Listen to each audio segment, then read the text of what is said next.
Hello everyone, आज हम सीखेंगे quadratic equation by factorization method. ठीक है, पहला एग्जांपल लिया है मैंने x square plus x minus 20 equals to 0। ठीक है, इसको देखिए, इसका स्टैंडर्ड फॉर्म क्या होता है? इसका स्टैंडर्ड फॉर्म होता है A x square plus B x plus C equals to 0। ठीक है, इससे हम ए बी और सी की वैल्यू समझ लेंगे। ए की वैल्यू क्या है 1, बी की वैल्यू क्या है वो भी 1 है।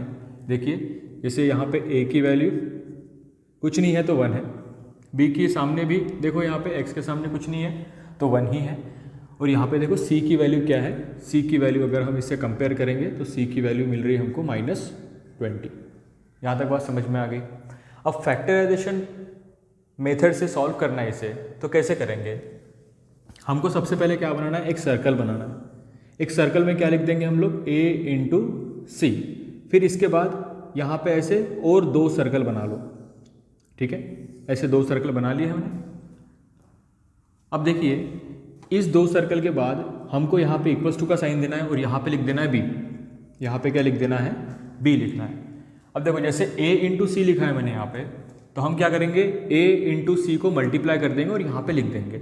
a की वैल्यू क्या है 1 और c की वैल्यू क्या है यहाँ पे -20। सो 1 इंटू -20 इज -20। यहाँ तक बात समझ में आ गई। अब देखो, ये 2 सर्कल किस लिए? ये 2 सर्कल में हमको ऐसी वैल्यूज लिखनी है जिसका एडिशन करके या फिर सब्सट्रैक्शन करके मुझे क्या मिले, b मिले। और यहाँ पे b क्या है, b है मुझे 1। b क्या दिया है मुझे, यहाँ पे 1 दिया है। ठीक है, अब देखो, एडिशन करें या सब्सट्रैक्शन करें, ये कौन डिसाइड करेगा? तो ये डिसीजन है किसका? जो भी साइन रहेगा, sign of c that is constant, जो भी साइन रहेगा सी का वो डिसाइड करेगा। अब इक्वेशन में देखिए, जो सी है वो है -20, उसका साइन माइनस है, तो हम क्या करेंगे, यहाँ पे माइनस करेंगे। ठीक है, तो देखिए, -20 के ऐसे फैक्टर बनाएंगे हम लोग जो माइनस करके 1 आ जाए और मल्टीप्लाई करके -20 आ जाए। देखो, यहाँ पे मुझे क्या मिल रहा है, 2 फैक्टर मिल रहे हैं -20 के, 5 इंटू 4। देखो, 5 4 सा कर दूंगा मैं तो मुझे क्या मिलता है, 20 मिलता है। ठीक है, बट अगर मैं इसको -5 कर दूँ तो -5 इंटू 4 करेंगे तो -20 मिल जाएगा, बराबर। तो देखो, मैं यहाँ पे ऐसा लिख देता हूँ -5 4। ठीक है, अब यहाँ पे देखो, -5 इंटू अगर 4 कर दिया तो -20 मिल रहा मुझे, बात सही है। बट यहाँ पे देखो, -5 प्लस 4 करूँगा तो मुझे -1 मिल रहा है, बराबर है ना, बड़े नंबर का साइन रहेगा।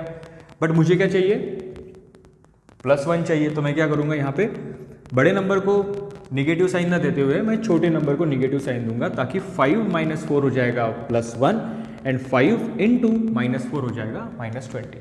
ठीक है, बात समझ में आ रही है? अब देखो, ये तो जो फैक्टर मिले, अब उसको कैसे लिखेंगे हम इक्वेशन में। ठीक है, ये इक्वेशन लिख लेता हूँ मैं फिर से एक बार, x square plus x -20 equals to 0। अब देखो, ये जो x है इसी के मुझे ये 2 फैक्टर्स बना के लिखना है। तो सबसे पहले मैं ये एक्स स्क्वायर लिख दूंगा। x को देखो मैं कैसे लिख रहा हूँ, +5x और उसके बाद लिखूंगा -4x, और ये जो -20 है ये एज इट इज़ आ जाएगा यहाँ पे इक्वल्स टू 0। बात समझ में आ रही है क्या? देखो, ये x को मैंने क्या कर दिया, तोड़ दिया 2 टुकड़ों में। 5x - 4x, 5x - 4x क्या होगा, x ही होगा। ठीक है, यहाँ तक बात समझ में आ रही है। अब देखो, जैसे ही हमने इसके फैक्टर्स बना लिए तो कर दो ये 2 को ग्रुप में डिवाइड। अब देखो, जो भी चीज़ें कॉमन आ रही है उसको कॉमन ले लो। जैसे यहाँ से x कॉमन निकल रहा है तो मैंने x को कॉमन निकाल लिया, और क्या रहेगा अंदर में, x + 5। अब देखो, यहाँ से क्या कॉमन आ रहा है, यहाँ से देखो माइनस साइन दिख रही है मुझे, तो माइनस साइन ले लिया मैंने कॉमन। उसके बाद ये 4 का मल्टीपल है और ये भी 4 का मल्टीपल है, 20 भी 4 का मल्टीपल है, तो मैंने 20 भी कॉमन ले लिया। अंदर क्या बचेगा, x + 5 इक्वल्स टू 0। ये 5 कैसे आया, 20 को मैंने 4 से डिवाइड कर लिया, कॉमन लेते हैं तो डिवाइड करना पड़ेगा। ठीक है, और ये प्लस कैसे हुआ यहाँ पे, क्योंकि मैंने माइनस साइन कॉमन ले लिया। बात समझ में आ गई? अब देखो, ये जो 2 ब्रैकेट्स हैं वो क्या है, सेम है, तो कॉमन ले लेंगे हम लोग, x + 5, और दूसरे ब्रैकेट में क्या बचेगा, देखो क्या बचेगा, x और ये -4। Equals to 0। यहाँ तक बात समझ में आ गई। इसके बाद देखो ये x प्लस 5 को मैं कंपेयर करूँगा 0 से, और उसके बाद x माइनस 4 को कंपेयर करूँगा 0 से। ठीक है, अब देखो इक्वल्स टू के इधर है, लेफ्ट हैंड साइड में है +5, इक्वल्स टू के उधर जाएगा मतलब राइट हैंड साइड में जाएगा तो ये -5 हो जाएगा। उसके बाद यहाँ पे ये जो 4 है ये निगेटिव में है, राइट हैंड साइड जाएगा तो पॉजिटिव हो जाएगा। यहाँ तक बात समझ में आ गई। देखो और एक क्वेश्चन लेते हैं हम लोग इसी टाइप में। ठीक है, ये मैंने सेकंड क्वेश्चन ले लिया है, इसको भी फैक्टराइजेशन मेथड से सॉल्व करना है। जैसे इससे पहले किया था, स्टैंडर्ड फॉर्म लिखेंगे ax² + bx + c equals to 0। यहाँ पे a की वैल्यू क्या मिल रही है मुझे, a की वैल्यू मिली है 2, b की वैल्यू क्या है 27 एंड c की वैल्यू क्या है, c की वैल्यू यहाँ पे है 13। बात सही है। अब सेम स्टेप करेंगे, सर्कल बनाएंगे और उसके अंदर लिख देंगे a × c। सर्कल बना के a × c लिखा, यहाँ पे 2 सर्कल बनाए मैंने, यहाँ पे 2 सर्कल बनाए और इक्वल्स टू क्या लिख दिया, b लिख दिया। अब देखो a की वैल्यू क्या है 2 और c की वैल्यू है 13, सो 2 × अगर 13 किया तो मुझे क्या मिलता है 26 मिलता है, बराबर। और b की वैल्यू क्या है 27। तो एक तो मुझे ऐड करना पड़ेगा या सब्सट्रैक्ट करना पड़ेगा। ऐड या सब्सट्रैक्ट कौन डिसाइड करेगा, डिसाइड करेगा साइन ऑफ c, और वो क्या है पॉजिटिव है, तो यहाँ पे हम क्या कर देंगे ऐड करेंगे। बात समझ में आ गई। तो देखो 26 के ऐसे फैक्टर्स निकालो जिसका एडिशन करेंगे तो 27 आएगा और मल्टीप्लिकेशन करेंगे तो 26 आएगा। देखो एक ही फैक्टर है 26 × 1, 26 × 1 करेंगे 26 आएगा, 26 + 1 करेंगे तो 27 आएगा। तो यहाँ पे लिख देता हूँ मैं 26 और यहाँ पे लिख देता हूँ 1। ठीक है, इस इक्वेशन को कैसे सॉल्व करेंगे हम लोग, 2y² + 27y + 13 इक्वल्स टू 0। अब देखो ये 27 को मुझे क्या करना है 26 + 1 के फॉर्म में लिखना है। ये बात को समझो ज़रा, 2y², ये 27 को कैसे लिखा मैंने 26y + y। देखो 26y + y क्या होगा 27y हो जाएगा, +13 as it is equals to 0।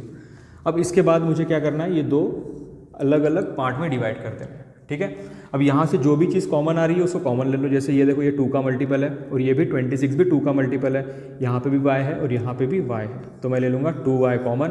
अंदर क्या बचेगा, अंदर बचेगा ओनली y प्लस 26 26 में से 2 हमने कॉमन ले लिया, तो अंदर क्या बचेगा, अंदर बचेगा 13। ठीक है, अगर आप 26 को 2 से डिवाइड कर देंगे तो 13 आएगा। ठीक है, यहाँ पे देखो कोई भी कॉमन चीज़ नहीं है तो क्या लेंगे हम 1 लेंगे। अगर कोई भी कॉमन चीज़ नहीं रहती है तो 1 लेना होता है। बात समझ में आ गई। इसके बाद देखो हम लिखेंगे y + 13 इक्वल्स टू 0। ये दोनों ब्रैकेट हमेशा सेम आनी चाहिए। ठीक है, तभी जाके हम इसको कॉमन ले सकते हैं। यहाँ पे हम इसको कॉमन ले लेंगे तो अंदर क्या बचेगा, अंदर बचेगा 2y + 1 इक्वल्स टू 0। अब इसको देखो कैसे लिख रहा हूँ मैं, y + 13 को 0 से कंपेयर कर रहा हूँ एक बार, और दूसरे बार क्या कर रहा हूँ 2y + 1 को 0 से कंपेयर कर रहा हूँ। तो y की वैल्यू क्या आई मेरी -13 और दूसरे y की वैल्यू क्या आई, देखो ये +1 है, इधर जाएगा तो -1 और यहाँ पे y की वैल्यू क्या बन रही -1/2। बात समझ में आ गई। आई होप आपको ये क्वेश्चन समझ में आ गए होंगे। ठीक है, अगर कुछ भी ऐसा लगता है आपको कुछ डाउट है तो आप कमेंट सेक्शन में पूछ सकते हैं मुझसे। Thank you so much.